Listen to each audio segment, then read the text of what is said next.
So hello everyone. आजच्या लेक्चरमध्ये आपण बघणार आहोत एक न्यू चॅप्टरला आपण स्टार्ट करणार आहोत. आपला रेडॉक्स रिॲक्शन हा चॅप्टर एंड झालेला आहे and today we are going to start a new chapter that is adsorption and colloids. So ॲडझॉर्प्शन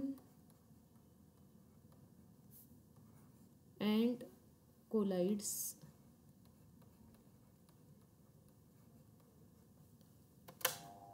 हा एक आपण न्यू चॅप्टर स्टार्ट करत आहोत.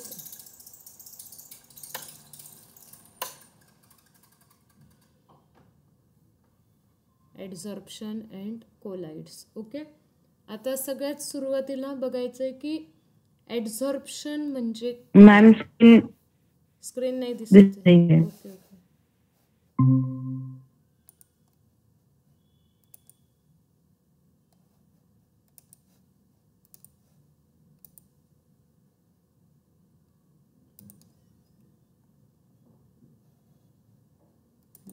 आता दिसते स्क्रीन.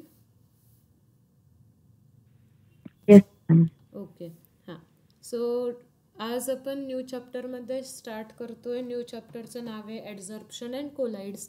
आता ॲक्च्युली हा जो चॅप्टर आहे हा थेरोटिकल चॅप्टर आहे आणि बऱ्याचशा काही थिंग्स तुम्ही डे टू डे लाईफसोबत रिलेट करू शकता अशा थिंग्स ह्या चॅप्टरमध्ये आपण शिकणार आहोत. सगळ्यात सुरुवातीला तुम्ही लहानपणापासून हा वर्ड ऐकलेला असणार आहे बघा, ॲब्झॉर्प्शन. ॲब्झॉर्प्शन हा वर्ड तुम्ही ऐकलेला असणार आहे. ठीक आहे. आता मला तुम्हाला तेच सांगायचं आहे की इथे आपण ॲब्झॉर्प्शन म्हणतोय बट आपल्या चॅप्टरमध्ये ॲडझॉर्प्शन आहे. म्हणजे just a letter change, 1 letter change झालं. इथं बी आहे आणि इथे डी आहे आणि 2 लेटर्स चेंज झाले आणि केमिस्ट्रीमध्ये एक नवीनच कन्सेप्ट आला, नवीन फेनॉमिना झाले, नवीन प्रोसेस आल्या आणि त्याच्यामुळे केमिस्ट्रीच्या रिॲक्शन्सचं मेकॅनिझमसुद्धा चेंज झालं. तर सगळ्यात सुरुवातीला आपण ॲब्झॉर्प्शन ही प्रोसेस बघूयात. बघा, आता कधी जर तुम्ही तुमच्या टीचर्सला वगैरे किंवा कुणाच्या तरी रिलेटिव्सच्या ओपनिंगला वगैरे गेला असताल तर त्यावेळेस आपण जनरली फुलांचा गुच्छ, बुके घेऊन जात असतो आणि तिथे बुके घ्यायला गेल्यावर आपल्याला एक असं नोटीस होतंच. प्रत्येकाने ते नोटीस केलेलं असतं. एक ग्रीन कलरचा स्पंज असतो आणि त्या स्पंजचं नेचर कसं असतं तुम्हाला जर माहीत असेल व्यवस्थित तर असा रेक्टँग्युलर शेपमधला तो स्पंज असतो आणि तो स्पंज काय करतो तर वॉटर मॉलिक्युल्स ॲब्झॉर्ब करून घेत असतो. ओके, असे त्याला पण असं थोडं पोरस नेचर असतं आणि त्याच्यामध्ये sponge water molecules throughout the sponge water molecules काय झालेले असतात, ॲब्झॉर्ब झालेले असतात. मग आपल्याला काय लक्षात येतं, ॲब्झॉर्प्शन हा जो फेनॉमिना आहे ना हा बल्क फेनॉमिना असतो. बल्क फेनॉमिना म्हणजे काय की हा झाला स्पंजचे मॉलिक्युल्स आणि आता स्पंजच्या मॉलिक्युल्सच्या आतमध्ये आरपार कोण जाणार आहे तर वॉटरचे मॉलिक्युल्स जाणार आहेत. म्हणजे वॉटर मॉलिक्युल्स कुठं जाणार आहेत तर बल्कमध्ये जाणार आहेत. तर हा झाला बल्क फेनॉमिना. ओके, बट आपल्याला शिकायचं आहे ॲडझॉर्प्शन. मग या दोघांमध्ये एक छोटासा डिफरन्स असतो बट त्या छोट्याशा डिफरन्सनी पूर्ण केमिस्ट्रीमध्ये एक नवीन इन्व्हेन्शन म्हणूयात, एक नवीन प्रोसेस आलेली आहे. ॲडझॉर्प्शन म्हणजे काय तर आता ॲडझॉर्प्शनचा मिनिंग असतो, ॲडझॉर्प्शन इज सरफेस फेनॉमिना.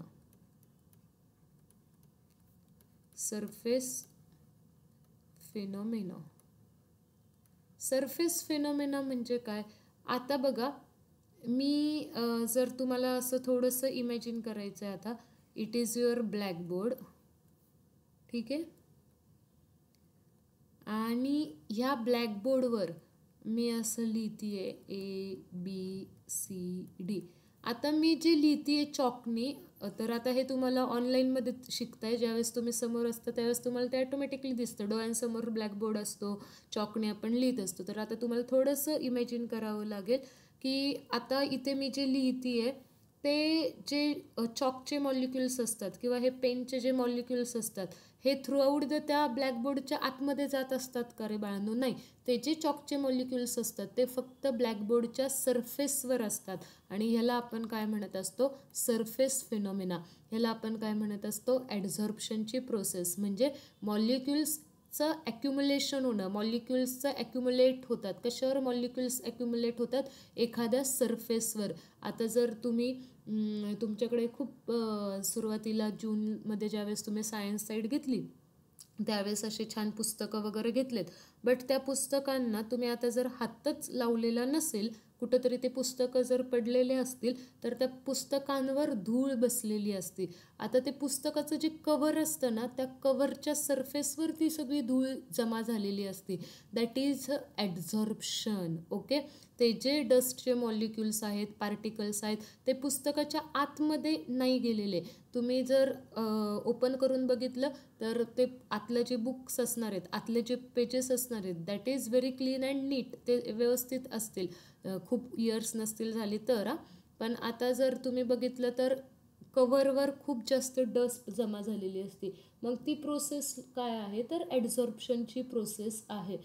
कधी कधी आता गावाकडे तुम्ही अंगण सारवता, मग ज्यावेळेस तुम्ही ते अंगण शेणाने सारवत असता त्यावेळेस ते जे मला म्हणजे ते जे असतं मटेरियल ते त्या अंगणाच्या आतमध्ये नाही जात. अंगणाचा जो सरफेस असतो त्या सरफेसवर तुम्ही ती एक लेअर तयार करत असतात. So that is a adsorption phenomena. किंवा मग अजून तुम्हाला जर डे टू डे लाईफमधले एक्झाम्पल सांगायचे असतील तर मी काय सांगू शकते? बघा, आता सकाळी उठल्यावर प्रत्येकजण काय करतं? असं दातात ब्रश घेतं आणि असं दात आपले घासत असतं ब्रशने. मग आपल्या ब्रशवर जे जम्स जमा झालेले असतात ते आपण काय करतो? कोलगेटने, पेस्टने क्लीन करत असतो. मग ती जी पेस्ट असते ती काय दाताच्या आतमध्ये आरपार जाते का? नाही. फक्त ती सरफेसवर ती प्रोसेस होत असते. मग ह्याला आपण काय म्हणतो? Surface phenomena. किंवा बऱ्याच वेळा म्हणजे I don't like to give this example. मला हे एक्झाम्पल द्यायला एवढं काही खास आवडत नाही, बट ठीक आहे, रिलेट करण्यासाठी एक्झाम्पल मी हे देते की बऱ्याच मुली लिपस्टिक लावत असतात. सो लिपस्टिक लावणं ही सुद्धा कुठली गोष्ट आहे? तर एक ॲडझॉर्प्शनची प्रोसेस आहे. म्हणजे जे पण ते रेड कलर असेल, चॉकलेटी कलर असेल, पिंक कलर्स असतात ते काय तुमच्या ह्याच्यातून पास नाही होत. That is only on a surface. तो पण काय झालं? एक ॲडझॉर्प्शनचाच प्रोसेस झाला, पार्ट झालेला आहे. मग ज्यावेळेस एखादी रिॲक्शन फक्त सरफेसवर होत असते त्याला आपण काय म्हणत असतो? ॲडझॉर्प्शन फिनॉमिना म्हणत असतो, ॲडझॉर्प्शन प्रोसेस म्हणत असतो. आणि ज्यावेळेस एखादी गोष्ट थ्रूआउट द बल्क होत असते त्याला आपण काय म्हणत असतो? ॲब्झॉर्प्शन प्रोसेस म्हणत असतो. बेसिक डिफरन्स सगळ्यांना क्लिअर आहे का? Late me no. ॲडझॉर्प्शन म्हणजे काय आणि ॲब्झॉर्प्शन म्हणजे काय? ॲब्झॉर्ब होणं म्हणजे थ्रूआउट द तिथे काय होणार आहे? ते मॉलिक्युल्स आतमध्ये बल्कमध्ये जाणार आहेत. ॲडझॉर्प्शन म्हटल्यावर थ्रूआउट द मॉलिक्युल्स त्या बल्कमध्ये नाही जाणार. फक्त तो जो सरफेस असेल त्या सरफेसवर आपल्याला ते रिॲक्शन, ते मॉलिक्युल्स ॲडझॉर्ब झालेले दिसतील. अजून एखादं एक्झाम्पल घ्यायचं असेल तर बघा, इथे एक वॉटर बॉटल आहे आणि ही बॉटल सपोज आपण म्हणूयात की एम्प्टीच आहे. आणि आता ही जर बॉटल तुम्ही फ्रीजरमध्ये जर ठेवली तर आफ्टर सम टाईम ते इथे काय बाहेर जर तुम्ही ही बॉटल काढली तर ह्या बॉटलच्या सरफेसवर ना असे जरा वॉटर मॉलिक्युल्स जमा झालेले दिसतात. ठीक आहे. इट मीन्स हे जे वॉटर मॉलिक्युल्स जमा झालेत हे फक्त सरफेसवर जमा झालेले आहेत. असं होतं का रे? त्या वॉटर मॉलिक्युल्सनी त्या प्लॅस्टिक बॉटलला किंवा स्टीलच्या बॉटलला मस्त असं एक छिद्र पाडलं आणि तिथून ते आतमध्ये घुसले वगैरे? नाही, असं नाही होणार. फक्त सरफेसवर हे मॉलिक्यूल काय झालेले असतात? ॲक्युम्युलेट झालेले असतात, जमा झालेले असतात. आणि ह्याला आपण काय म्हणत असतो? सरफेस फिनॉमिना, ॲडझॉर्प्शन प्रोसेस म्हणत असतो. क्लिअर आहे का इथपर्यंत? हा पॉईंट कळाला. Adsorption is surface phenomena and absorb करून घेणं ह्याला आपण काय म्हणतो? बल्क फिनॉमिना म्हणतो. आता सपोज एखादं कॉटन आहे, ह्या कॉटनला जर तुम्ही वॉटरमध्ये डिप केलं तर कॉटन काय करतं? पूर्ण वॉटर मॉलिक्युल्स ॲब्झॉर्ब करून घेतं. किंवा तुम्ही जर एखादा शर्ट आहे, ठीक आहे, तो जर म्हणजे आता सपोज एखादा असा हा शर्ट आहे, हा शर्ट जर तुम्ही वॉटरमध्ये डिप केला तर ह्याच्या ह्या साईडला सुद्धा काय असणार आहे, पूर्ण वॉटर मॉलिक्युल्स असतात, बॅक साईडला पण वॉटर मॉलिक्युल्स असतात, म्हणजे पूर्ण शर्ट आपल्याला असा ओला लागतो. म्हणजेच काय की water molecules throughout the bulk गेलेले असतात. पण जर आपण सपोज एखादी मी मेटल प्लेट घेतली आहे आणि त्या मेटल प्लेटला मी ह्या साईडने कलर दिला तर फक्त हा जो कलर आहे तो ह्या साईडने असणार आहे, दुसऱ्या साईडने कलर असणार आहे का, तर नाही. मग it is surface phenomena. Absorption म्हणजे थ्रूआउट द बल्कमध्ये जाणं, मॉलिक्युल्स थ्रूआउट द बल्कमध्ये जातात. आणि ॲड्झॉर्प्शनमध्ये molecules only stick together at surface, सरफेसवरच मॉलिक्युल्स असतात. ओके, क्लिअर आहे इथपर्यंत? Let me no.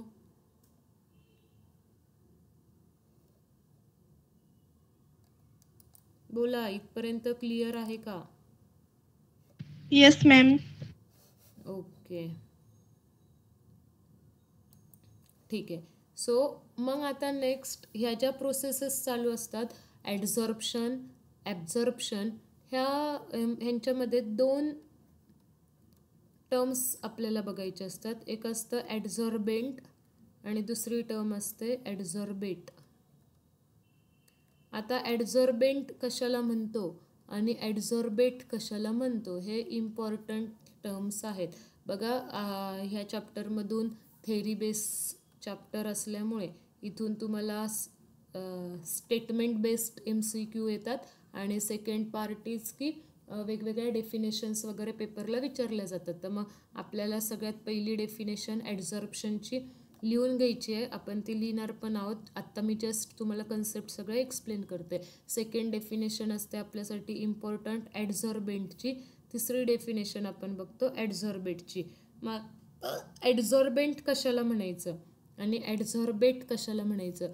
जो पण सरफेस प्रोव्हायडर असतो ना, त्या सरफेस प्रोव्हायडरला आपण काय म्हणत असतो? ॲड्झॉर्बेंट म्हणत असतो, सरफेस प्रोव्हायडर. आणि जो ॲड्झॉर्ब्ड होतो एखाद्या सरफेसवर त्याला आपण काय म्हणत असतो? ॲड्झॉर्बेट म्हणत असतो. फॉर एक्झाम्पल, आता बघा, हे जे पेज आहे ना, इथे पण तुम्हाला होईल इमॅजिन, काही प्रॉब्लेम नाही. हे पूर्ण पेज आहे. आता ह्या पेजनी काय केलं आहे? स्वतःचा सरफेस प्रोव्हाइड केला आहे आणि त्या पेजवर मी लिहित आहे. त्या पेजवर हे पेनचे मॉलिक्युल्स रिॲक्ट होत आहेत. मग आपल्याला काय कळतं आहे? हे जे पेज आहे, ह्या पेजने स्वतःचा सरफेस प्रोव्हाइड केला. मग आपण पेजला काय म्हणणार आहोत? ॲड्झॉर्बेंट म्हणणार आहोत. आणि हे जे पेनचे मॉलिक्युल्स आहेत, ह्या पेनच्या मॉलिक्युल्सला आपण काय म्हणणार आहोत? ॲड्झॉर्बेट म्हणणार आहोत. कारण ते काय झाले? एखाद्या सरफेसवर ॲक्युमुलेट झाले. एवढा जो सरफेस आहे, कुणाचा सरफेस? एवढा पेजचा सरफेस. ह्या पेजच्या सरफेसवर हे मॉलिक्युल्स काय झालेत? ॲक्युमुलेट झालेले आहेत. मग ह्याला आपण काय म्हणणार आहोत? ॲड्झॉर्बेट म्हणणार आहोत. फॉर एक्झाम्पल, अजून जर एक्झाम्पल पाहिजे असेल तर सिमिलर, वॉटर बॉटल आहे. ह्या वॉटर बॉटलला च्या वरती वॉटर मॉलिक्युल्स आलेले आहेत. आता हे जे वॉटर मॉलिक्युल्स आहेत हे ॲड्झॉर्ब झाले. कुठं? ह्या सरफेसवर. मग जे सरफेसवर जाऊन स्टिक होतात, जे सरफेसवर जाऊन बसतात, त्याला आपण काय म्हणतो? ॲड्झॉर्बेट म्हणतो. आणि कुणी सरफेस प्रोव्हाइड केलता? ह्या वॉटर बॉटलने सरफेस प्रोव्हाइड केलता. मग ह्या वॉटर बॉटलला आपण काय म्हणणार? ॲड्झॉर्बेंट म्हणणार. ओके, कळतंय? इमॅजिन होतंय? अजून बरेच एक्झाम्पल आपण घेऊयात. आता फॉर एक्झाम्पल इथं आहे मेटल. ठीक आहे, मेटलची प्लेट. आता ह्या मेटलच्या प्लेटवर फॉर एक्झाम्पल कुठला मेटल आहे? हा ion. You all know that की आयन जर काय होतं असतं रे, जर आता तुम्ही पावसाळ्यात एखादी सायकल वगैरे घेतली आणि ती खूप टाईम पावसात भिजत राहिली तर आपण काय म्हणतो? तिथं गंजून जाणं म्हणजे काय की वॉटर मॉलिक्युल्स काय होतात? त्या सरफेसवर जमा होतात आयनच्या आणि ते मग तिथला कलर वगैरे तो काय होऊन जातो? आयन्सचा चेंज होऊन जातो. मग त्याला आपण म्हणतो की आयनचं काय झालेलं आहे? ऑक्सिडेशन झालं आहे, रस्टिंग झालं आहे, गंजून गेलं आहे ते लोखंड वगैरे. मग आता सपोज हे आयन प्लेट आहे आणि ह्याच्यावर वॉटर मॉलिक्युल्स असे स्टिक झालेले आहेत, वॉटर मॉलिक्युल्स ॲड्झॉर्ब झालेले आहेत. मग आपण ह्या वॉटर मॉलिक्युल्सला काय म्हणणार? ह्या वॉटर मॉलिक्युल्सला म्हणणार आपण ॲड्झॉर्बेट. आणि कुणी सरफेस प्रोव्हाइड केला? बोला, सरफेस प्रोव्हाइड करणारं कोण होतं? Ion, metal. मग ह्या मेटलला आपण काय म्हणणार? ॲडझॉर्बेंट. काय म्हणणार आपण ह्या मेटलला? ॲडझॉर्बेंट. समझ रहा है क्या? सबको क्लिअर है क्या? आता इथे बघा,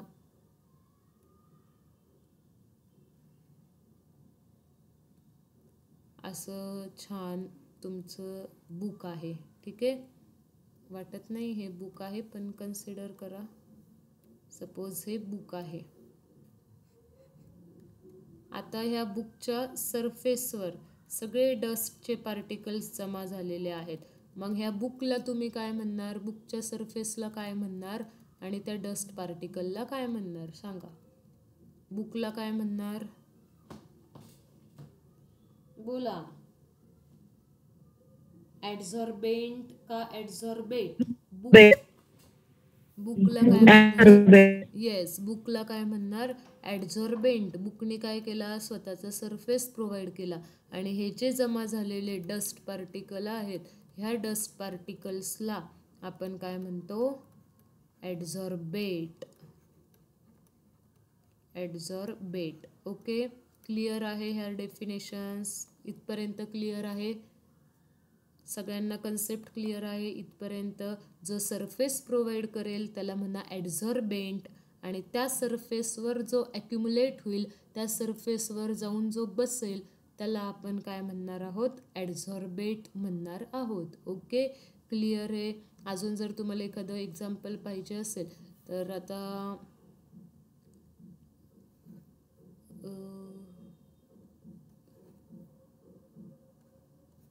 अशी एखादी नाही का कार आहे बरं का, इमॅजिन करा, हे 2 चाकं अशी कार आहे. ह्या कारवर असे सगळे डस्ट पार्टिकल जमा झालेत. मग आपण त्या कारला काय म्हणणार? ॲडझॉर्बेंट. कारच्या सरफेसवर डस्ट पार्टिकल आलेत, मग कारला म्हणणार ॲडझॉर्बेंट, आणि ह्या डस्ट पार्टिकलला आपण काय म्हणणार आहोत? ॲडझॉर्बेट म्हणणार आहोत. ठीक आहे. आता बरेच मुलं, मी इथे ऑफलाईनमध्ये एक्झाम्पल हे देत असते की सकाळी सकाळी किंवा संध्याकाळी क्लासला येताना मुलं गाडी घेऊन क्लासला येतात. मग गाडी घेऊन क्लासला आल्यावर ते गाडी पार्क करतात झाडाखाली वगैरे. इथे साईडला आपल्या आजूबाजूला जागा आहे, तिथे गाडी पार्क करतात. आता सध्या आपल्या बाजूला थोडं बांधकाम चालू आहे. बांधकाम चालू असताना तिथं जी काही डस्ट वगैरे जमा होते ती त्यांच्या गाडीवर वगैरे पडते. मग ती डस्ट त्यांच्या गाडीवर काय होते? जमा होते. मग त्या गाडीचा तो जो सरफेस आहे त्या सरफेसला आपण काय म्हणतो? ॲडझॉर्बेंट. आणि ती जी डस्ट जमा झाली आहे त्याला आपण काय म्हणणार आहोत? ॲडझॉर्बेट म्हणणार आहोत. सो इथपर्यंत सगळ्यांना क्लिअर आहे का? आता तुम्हाला जर एखादं विचारलं, सपोज फॉर एक्झाम्पल, व्यवस्थित मला आन्सर द्यायचं आहे विचार करून. जर मी आता इथं लिहिलं CO2 gas is adsorbed, CO2 gas is adsorbed on charcoal. Charcoal म्हणजे कोळसा. CO2 gas is adsorb on a charcoal. मग मला ॲडझॉर्बेट कोण आणि ॲडझॉर्बेंट कोण सांगता येईल का?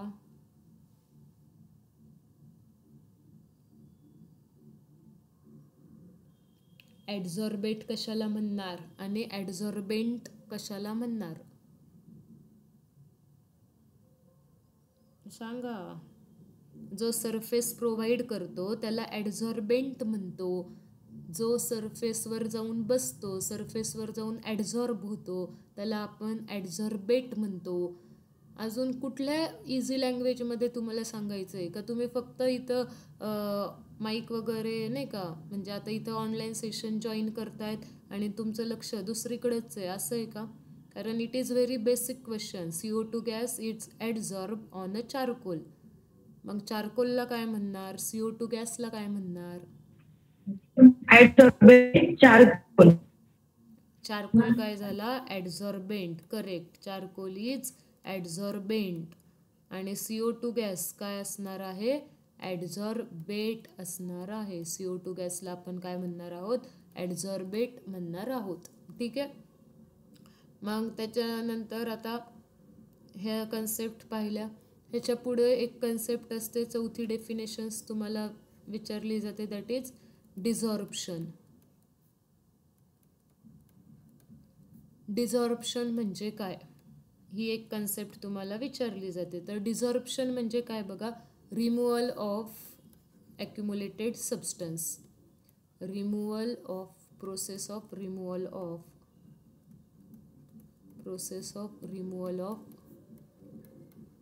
accumulated substance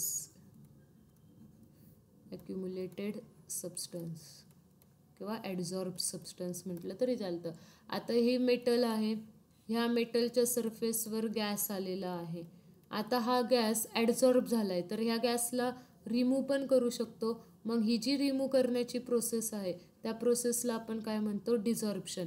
फॉर एक्झाम्पल आता मी ह्या पेजवर लिहिते आहे, ॲडझॉर्प्शनची प्रोसेस चालू आहे. हे जे लिहिलेलं आहे हे आपण रिमूव्ह करून टाकलं तर ह्याला आपण काय म्हणणार, डिझॉर्प्शन. आता इथे सपोज अशी कार आहे, ह्या कारच्या इथे डस्ट पार्टिकल जमा झालेले आहेत. ही जी प्रोसेस आहे ही ॲडझॉर्प्शनची प्रोसेस आहे. पण आता तो जो कारचा ओनर आहे तो आला आणि त्याला एकदम क्लीन अँड नीट ठेवायची सवय असेल तर आल्या तो काय करणार, हे डस्ट पार्टिकल फडक्याने पुसून टाकणार. ही प्रोसेस काय झाली, डिझॉर्प्शन. म्हणजेच ज्या सबस्टन्स ॲडझॉर्ब झालेले सबस्टन्स रिमूव्ह करून टाकणं, त्या प्रोसेसला आपण काय म्हणणार आहोत, डिझॉर्प्शन म्हणणार आहोत. क्लिअर आहे का? डिझॉर्प्शन म्हणजे काय, process of removal of adsorb substance किंवा ॲक्युमुलेटेड सबस्टन्स. ओके. मग आता आपल्याला ह्या सगळ्या डेफिनेशन्स 1 बाय 1 लिहून घ्यायच्या आहेत. So the my question is की ह्या ज्या डेफिनेशन्स आहेत, ॲडझॉर्प्शन, ॲडझॉर्बेंट, ह्या तुम्ही बुक्समधून लिहिणार का आपण इथं लिहायच्या आहेत? कारण मी सगळ्या डेफिनेशन्स तर एक्सप्लेन करतेच आहे, बट मग आपण पुन्हा जर आता डेफिनेशन्स मॅम लिहू आम्ही बुकमधून. ओके ठीक आहे. मग बघा, बुक्समधून तुम्ही एवढ्या डेफिनेशन्स जर लिहिल्या तर आपण ऑलरेडी लेट सुरू केलेलं आहे तुमचं ऑनलाईन सेशन, तर मग आपला सिलेबस पण कवर होईल. आणि खूप सिम्पल डेफिनेशन्स आहेत की ॲडझॉर्बेंट म्हणजे काय, की एक असं मटेरियल जे सरफेस प्रोव्हाइड करतं, ज्याच्या सरफेसवर ॲडझॉर्प्शन होत असतं, त्या मटेरियलला, त्या सबस्टन्सला आपण ॲडझॉर्बेंट म्हणत असतो. त्याच्यानंतर ॲडझॉर्बेट म्हणजे काय, तर असे मॉलिक्युल्स जे काय होतात, ॲडझॉर्ब होतात. मग जे सबस्टन्स ॲडझॉर्ब होतात त्याला आपण काय म्हणत असतो, ॲडझॉर्बेट म्हणत असतो. मग एवढ्या 3 डेफिनेशन्स तुम्हाला होमवर्कला असणार आहेत. चॅप्टर न्यू स्टार्ट झाला आहे तर लगेच ह्या डेफिनेशन्स तुमच्या नोटबुकमध्ये लिहून ठेवा, कारण ह्या 3 डेफिनेशन्स इम्पॉर्टंट आहेत. मग सगळ्यात मेन क्वेश्चन मुलांना हा पडतो की मॅडम ॲडझॉर्प्शन का बरं होत असतं?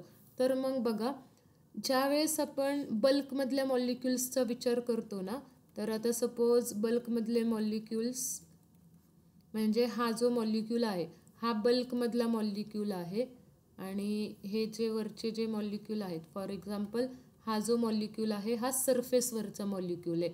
आता बल्कमधला मॉलिक्यूल बघा, बल्कमधल्या मॉलिक्युल्सच्या सराउंडिंगला ना अजून बाकीचे पण सगळे मॉलिक्युल्स असतात आणि जो बल्कमधला मॉलिक्यूल असतो ना त्याच्यावर equal and opposite force of attraction exert होत असतं. म्हणजे सगळं साईडने त्याच्यावर इक्वल आणि अपोजिट डायरेक्शनमध्ये फोर्स एक्झर्ट होत असतं. पण सरफेसवरचा जो मॉलिक्यूल असतो ना त्याला फक्त डाऊनवर्ड डायरेक्शनमध्ये काय होत असतं, फोर्स फील होत असतो. डाऊनवर्ड डायरेक्शनमधले पार्टिकल्स त्याच्यावर फोर्स एक्झर्ट करत असतात. अपवर्ड डायरेक्शनमधून कुणीच त्याला नाही का स्टेबल करत नसतं. अपवर्ड डायरेक्शनमधल्या साईडनी त्याला अपवर्ड डायरेक्शनवरून त्याला कुठलेच फोर्स अप्लाय होत नसतात. मग इथला जो मॉलिक्यूल असतो ना, ह्या मॉलिक्युल्समध्ये अनबॅलन्स्ड फोर्स असतात आणि बल्कमधला जो मॉलिक्यूल असतो ना, बल्कमधल्या मॉलिक्यूलमध्ये बॅलन्स्ड फोर्स असतात. ठीक आहे, चारही साईडने, पूर्ण साईडने त्याच्यावरचे फोर्स हे बॅलन्स झालेले असतात, पण सरफेसवरच्या मॉलिक्यूल हा अनबॅलन्स्ड फोर्सचा असतो. मग अनबॅलन्स्ड फोर्सचा असल्यामुळं बाहेरून जर एखादा मॉलिक्यूल त्याला अट्रॅक्ट करत असेल आणि बाहेरून एखादा मॉलिक्यूल आणि त्याच्यामध्ये जर फोर्स ऑफ अट्रॅक्शन असेल तर त्याला काय मिळेल, स्टॅबिलिटी मिळेल. म्हणून तो काय करतो, बाहेरच्या मॉलिक्युल्सला स्वतःवर ॲडझॉर्ब करून घेतो. म्हणजे कसं, तो जो सरफेसवरचा मॉलिक्यूल असतो मग त्याचे पण फोर्सेस कसे होऊन जातात, बॅलन्स होऊन जातात. मग ॲडझॉर्प्शन होतं का बरं, कारण सरफेसवरचे मॉलिक्युल्स अनबॅलन्स्ड फोर्स काय करत असतात, एक्सपिरियन्स करत असतात. अनबॅलन्स्ड फोर्स एक्सपिरियन्स करत असल्यामुळं ते काय करतात, बाहेरच्या मॉलिक्युल्ससोबत इंटरॅक्ट करतात आणि मग बाहेरचे मॉलिक्युल्स त्यांच्या सरफेसवर येऊन ॲक्युमुलेट होतात. आणि इथं आपल्याला कुठली प्रोसेस दिसून येते, मग ॲडझॉर्प्शनची प्रोसेस इथं आपल्याला दिसून येते. ठीक आहे, आता मी तुम्हाला सगळ्या गोष्टी एक्सप्लेन केलेल्या आहेत ॲडझॉर्प्शन, ॲडझॉर्बेंट आणि ॲडझॉर्बेटबद्दल. आता नेक्स्ट इम्पॉर्टंट टॉपिक आपण स्टार्ट करतोय, दॅट इज डिफरन्स बिटवीन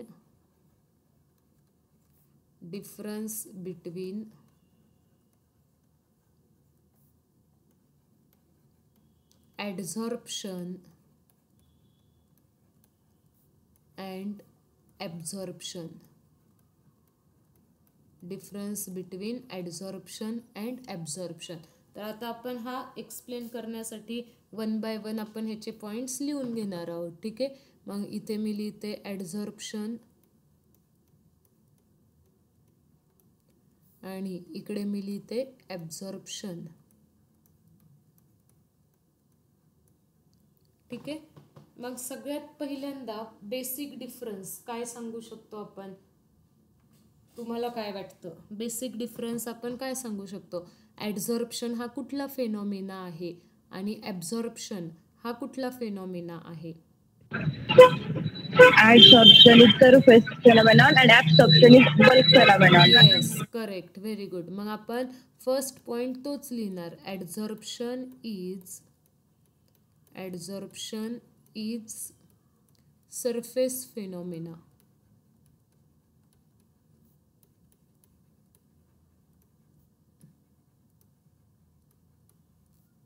आणि इकडे absorption is bulk phenomena.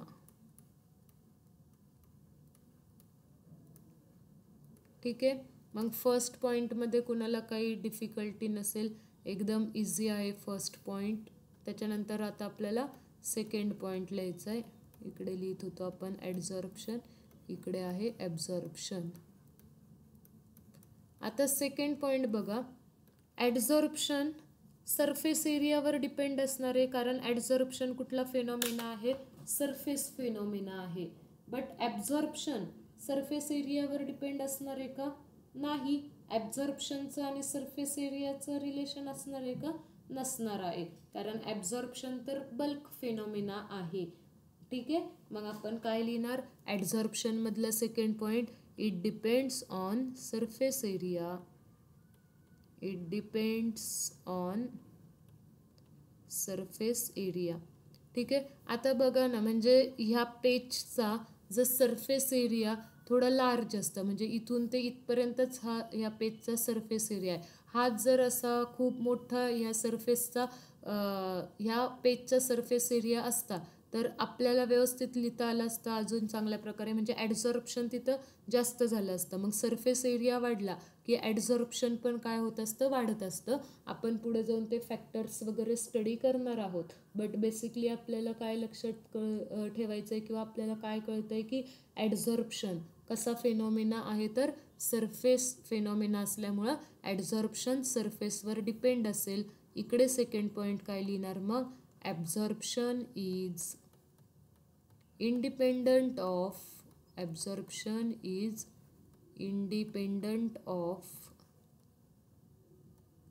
surface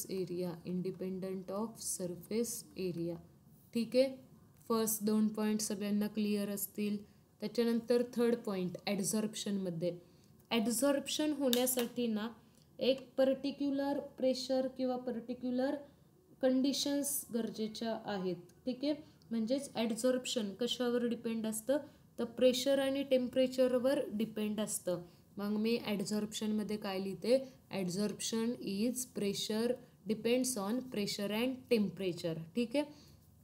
आता जर तुम्ही मगाशी मी तुम्हाला एक एक्झाम्पल दिलं, म्हणजे असं वॉटर बॉटल आहे आणि ह्या वॉटर बॉटलवर वॉटर मॉलिक्युल्स जमा झालेत.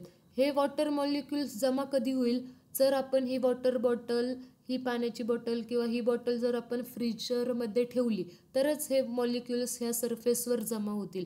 नाहीतर रूम टेम्परेचरला तुम्ही अशी पाण्याची बॉटल ठेवली आहे डायनिंग टेबलवर तुमच्या तिथे, आणि त्या पाण्याच्या बॉटलवर किंवा एखादं तुमचं घरातलं पातेलं असेल वगैरे, त्या पातेल्यावर असे सगळे वॉटर मॉलिक्युल्स रूम टेम्परेचरला जमा झालेत असं दिसून येतं का रे आपल्याला? नाही. म्हणजेच आपल्याला काय कळतं की जो काही ॲडझॉर्प्शनची प्रोसेस चालू असते, जी काही ॲडझॉर्प्शनची प्रोसेस चालू असते ती कशी असते, टेम्परेचर आणि प्रेशरवर डिपेंड असते. म्हणून मग आपण इथं काय लिहितो, it depends on pressure and temperature. It depends on pressure and temperature.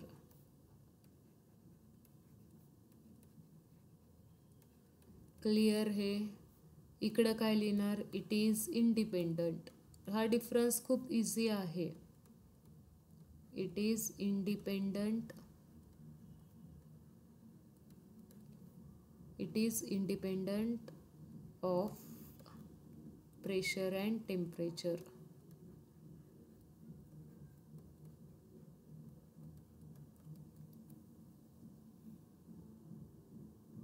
ठीक आहे.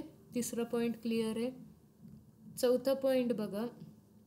आता ज्यावेळेस ॲडझॉर्प्शन प्रोसेस होत असते ना, त्यावेळेस हीट रिलीज होत असते. ठीक आहे. हीट रिलीज होणं त्याला आपण कुठली रिॲक्शन म्हणत असतो, सांगता येईल का रे? एखाद्या रिॲक्शनमधून हीट रिलीज होत असेल, एक्झोथर्मिक. येस, त्या रिॲक्शनला आपण एक्झोथर्मिक रिॲक्शन म्हणत असतो. मग आपल्याला काय कळतं, ज्यावेळेस ॲडझॉर्प्शनची प्रोसेस होत असते, म्हणजे आता तुम्ही म्हणतात हे तुम्ही डे टू डे लाईफमधले एक्झाम्पल्स दिलं, मग इथे कुठे हीट रिलीज वगैरे होती आहे? नाही. मग आपण एक्झोथर्मिक एंडोथर्मिक हे केमिकल रिॲक्शन्ससाठी बोलत असतो. मग ज्यावेळेस तिथे केमिकल रिॲक्शन होती आहे आणि ॲडझॉर्प्शनची प्रोसेस जर होत असेल तर तिथं काय होत असतं, हीट रिलीज होत असते. म्हणून आपण काय लिहितो मग, in ॲडझॉर्प्शन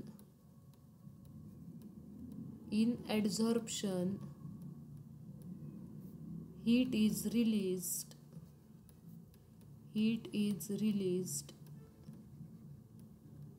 and known as heat of adsorption. आणि जी हीट रिलीज होते तिला काय म्हणत असतो, heat of ॲडझॉर्प्शन.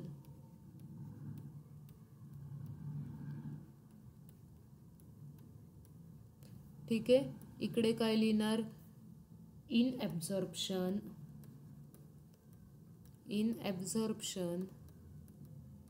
heat is not released. ठीक आहे. क्लिअर आहे? ॲब्झॉर्प्शनमध्ये हीट रिलीज होत नाही, ॲडझॉर्प्शनमध्ये हीट रिलीज होईल. बघा, अपोजिट पॉईंट्स आहेत एकमेकांच्या. म्हणजे बघा, ॲडझॉर्प्शन सरफेस फेनॉमेना होता तर ॲब्झॉर्प्शन बल्कमध्ये जात होता. ॲडझॉर्प्शन सरफेस एरियावर डिपेंड होता तर ॲब्झॉर्प्शन सरफेस एरियावर डिपेंड नव्हता. ॲडझॉर्प्शन टेम्परेचर प्रेशरवर डिपेंड आहे, पण ॲब्झॉर्प्शन टेम्परेचर आणि प्रेशरवर डिपेंड नाही आहे. ठीक आहे. आता इथे ॲडझॉर्प्शनमधून हीट रिलीज होत असते, पण इकडे ॲब्झॉर्प्शनमध्ये हीट रिलीज होत नाही. ठीक आहे. त्याच्यानंतर आता पाचवा पॉईंट बघा, इन ॲडझॉर्प्शन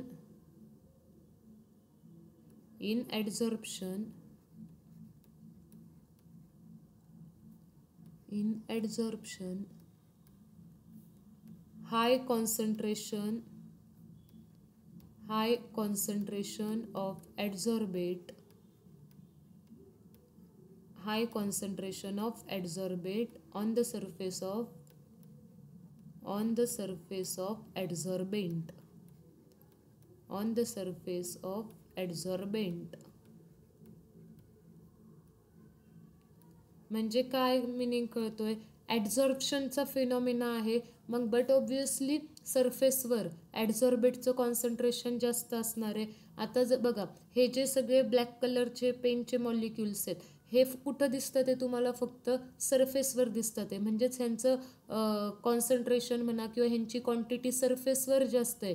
हे ह्या सरफेसच्या आतमध्ये जातात का? नाही, आतमध्ये तर हे ब्लॅक मॉलिक्युल्स जाणारच नाहीत, किंवा आता हे फक्त लॅपटॉपच्या स्क्रीनवर चालू आहे.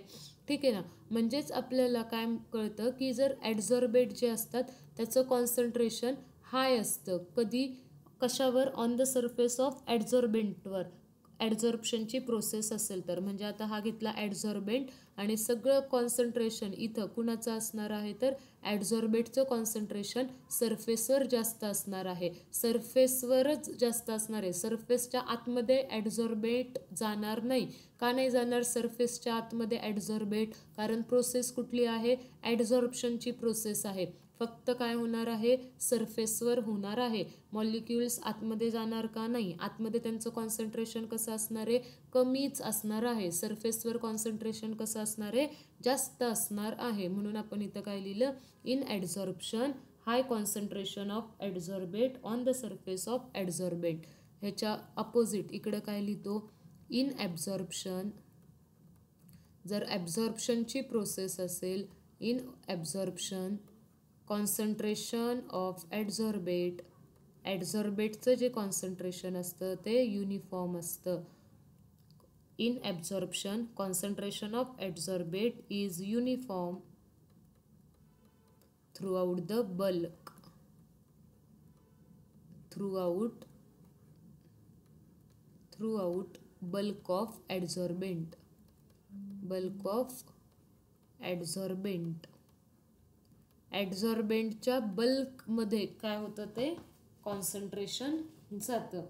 ठीक आहे. त्याच्यामुळे कॉन्सन्ट्रेशन कसं असतं? युनिफॉर्म असतं बल्कमध्ये. फक्त सरफेसवर असतं का? नाही. फक्त सरफेसवर कॉन्सन्ट्रेशन कधी असेल? जर ॲडझॉर्प्शनची प्रोसेस असेल त्यावेळेस सरफेसवरचं कॉन्सन्ट्रेशन हाय असणार आहे.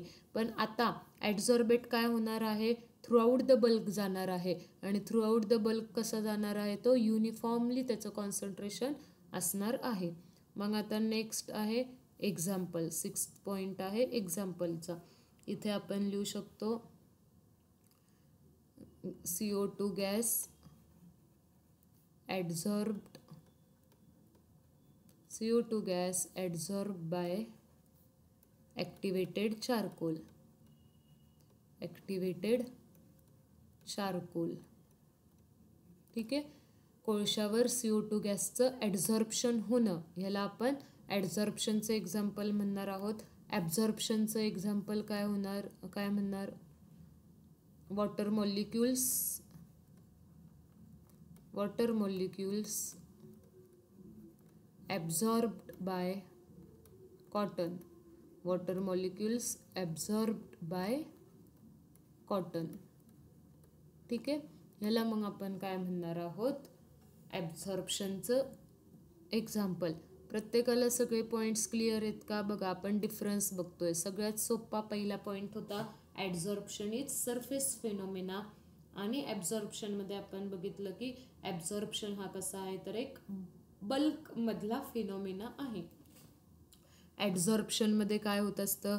सरफेस फिनॉमिना असल्यामुळे सरफेसवर डिपेंड असणारे.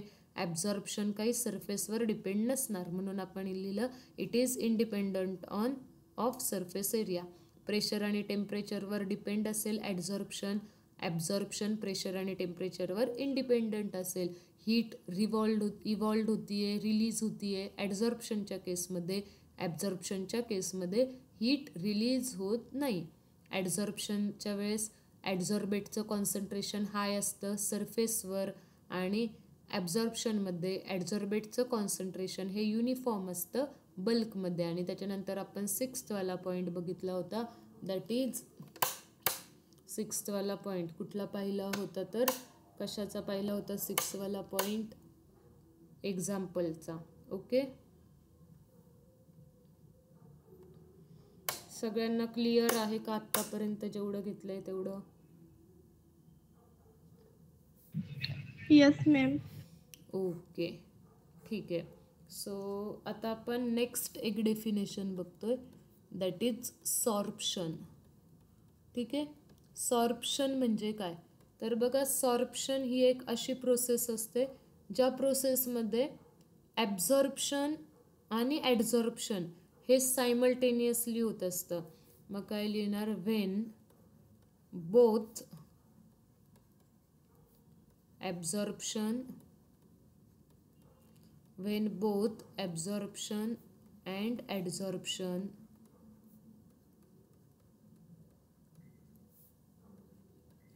occur simultaneously,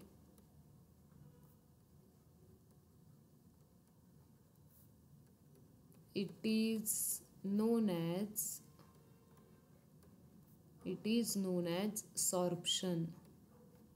ठीक आहे. सॉर्प्शन म्हणजे काय? मग जर ह्या दोन्ही प्रोसेस एक सोबत होत असतील, सायमल्टेनियसली होत असतील, तर त्याला आपण काय म्हणणार आहोत? सॉर्प्शन म्हणणार आहोत. ठीक आहे. बघा, जर आता तुम्हाला सॉर्प्शनचं एक्झाम्पल पाहायचं असेल तर तुम्ही कधी नोटीस केलं आहे का नाही मला माहीत नाही, पण जर तुम्ही शाळेमध्ये आता समजा हा चॉक असतो व्हाईट कलरचा, हा चॉक आता तुमची नाही का इथं असं इंकनी खराब झालेला असेल तर तुम्ही ह्या इंकवर असा चॉक नाही का फिरवता, इंकवर चॉक वगैरे फिरवला ना तर मग ते इंक चॉक काय करत असतं? ॲब्झॉर्ब करत असतं. मग ते ॲब्झॉर्ब करताना आधी सरफेसवर पण ते काय होतात? ॲडझॉर्ब होतात आणि हळूहळू त्या चॉकच्या आतमध्ये ती इंक जायला लागते. म्हणजेच इथं काय होतं? ॲब्झॉर्प्शन आणि ॲडझॉर्प्शन सायमल्टेनियसली होत असतं. पहिल्यांदा तर हा चॉक आहे, हा ज्यावेळेस तुम्ही इंकमध्ये डीप करता, हळूहळू हळूहळू इंक काय व्हायला लागते? अशी आतमध्ये स्प्रेड व्हायला लागते आणि सरफेसमधून ती जात असते. म्हणजे इथं ॲडझॉर्प्शन पण होणार आहे आणि ॲब्झॉर्प्शन पण होणार आहे. So it is a sorption. ही कुठली प्रोसेस आहे? तर सॉर्प्शनची प्रोसेस आहे. याला आपण काय म्हणतो? सॉर्प्शन. ठीक आहे. क्लिअर आहे इथपर्यंत सगळ्यांना? कुणाला काही डाऊट? आजच्या लेक्चरमध्ये काही डाऊट्स आहेत का? असेल तर तुम्ही विचारू शकता. No ma'am. No. Okay. So मग आता आपला जो काही पहिला बेसिक पार्ट असतो तो बेसिक पार्ट आपला कव्हर झालेला आहे. आता तुमच्या बुकमध्ये सुद्धा एक छान छान असे एक्झाम्पल दिलेले आहेत. त्यातलंच अजून एक एक्झाम्पल ज्याच्यामुळे तुम्हाला ॲडझॉर्प्शनची कन्सेप्ट क्लिअर होईल. जर तुम्ही मेटलचा जो स्पून असतो, तो जो मेटलचा स्पून असा जो मेटलचा जो स्पून असणार आहे, हा मेटलचा स्पून जर तुम्ही मिल्कमध्ये डिप केला आणि तो जर बाहेर काढला तर आपल्याला काय दिसून येते की अशी एक मिल्कची लेयर इथं काय झालेली असते? फॉर्म झालेली असते. ठीक आहे. मग ही जी मिल्कची लेयर असते ते जे मिल्कचे पार्टिकल्स असतात त्या पार्टिकल्सने हा स्पूनचा पूर्ण कव्हर काय म्हणजे स्पून काय केलेला असतो? कव्हर केलेला असतो. पण ते स्पूनच्या आतमध्ये गेलेले असतात का? नाही. त्यांची फक्त एक अशी स्पूनच्या वरती एक लेयर त्यांनी बनवलेली असते. मग ह्याला आपण कुठला फेनॉमेना म्हणत असतो? ह्याला पण आपण ॲडझॉर्प्शनचाच फेनॉमेना म्हणत असतो. म्हणजे सरफेसवर ज्यावेळेस फक्त ॲक्युम्युलेशन होत असतं त्यावेळेस त्याला आपण काय म्हणतो? ॲडझॉर्प्शन फेनॉमेना. ठीक आहे. सो उद्या आपण टाईप्स ऑफ ॲडझॉर्प्शन बघणार आहोत की ॲडझॉर्प्शनचे किती टाईप्स असतात, त्याच्यातला डिफरन्स काय आहे. ठीक आहे. उद्याच्या लेक्चरला मग आपण ते स्टार्ट करूयात. आजच्या लेक्चरला थांबूयात. कुणाला काही डाऊट्स वगैरे असतील तर विचारा. आणि जे होमवर्क सांगितले त्यात 3 डेफिनेशन्स तुम्ही तुमच्या बुकमध्ये लिहा, नोटबुकमध्ये, कारण नोटबुकमध्ये सगळे आपले नोट्स असणं गरजेचं आहे.